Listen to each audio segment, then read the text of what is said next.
Officer Brelo initially reasonably perceived a deadly threat of death or serious bodily injury when he shot through his windshield, correct? I think he could, yes. As he believed he was about to be rammed, correct? Yes. And you characterized the amount of time he had as a split second, correct? Yes, the car was coming at him. He had to make a decision. He made that decision. You don't mention anything there about putting the car in reverse or doing No, I something didn't. else, do you? No, I was asked a question. I said there are options, and that's one of them. Okay, so now your report continues. Even when shooting as he exited his patrol vehicle and sought cover behind another zone car was reasonable. That's correct. That's right. So that other zone car was what car? 238. 238? The actions taken after this point by Officer Brelo were not reasonable, and he violated police tactical procedures of staying behind cover, evaluating the action, and begin giving verbal commands, correct? Correct. Instead, it appears that Brelo jumped up onto the suspect vehicle's hood and began firing into the vehicle numerous times. Is that what your report indicates? That's what it says, yes. Okay. There's no mention of Brelo being on the trunk of 238 from the time he gets behind 238 taking cover. No, I didn't mention that. He was up on the vehicle. I thought the facts were pretty well laid out already that he did. Where are the facts laid out that Brelo was on the trunk of 238?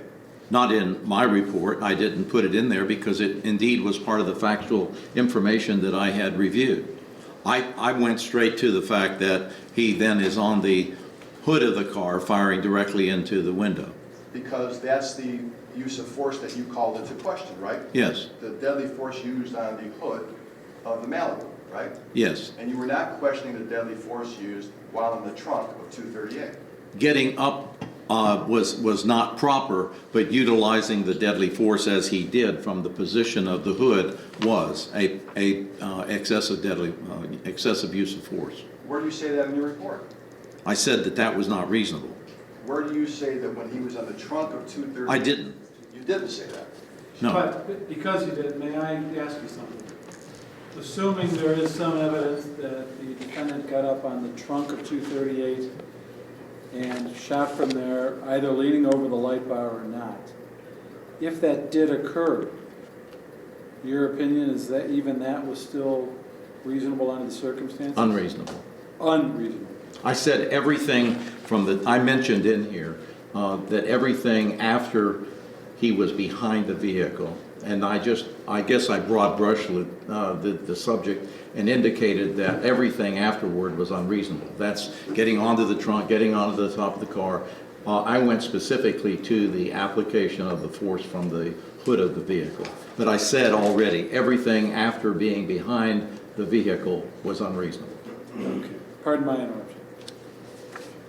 When Officer Brelo was firing from the trunk of 238, was there other gunfire from other officers taking place?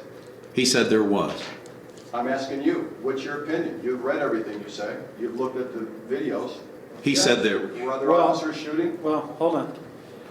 Maybe the question is this: what facts are you taking as true to render your opinion? Do you, in making your opinion, find that he was not the only one firing at the time he was behind 238 on the ground? That's correct. There were other officers from the right and the left that were still applying force. Still using deadly force. Right. So the fact that they had their feet on the ground made theirs lawful, and the fact that he had his feet on a trunk made his inappropriate. Violation of training, as I've already talked about, in terms of going up and putting himself in a vulnerable position and utilizing that deadly force that he did specifically from the hood of the vehicle, because the vehicle had already been contained. They had been neutralized at that time.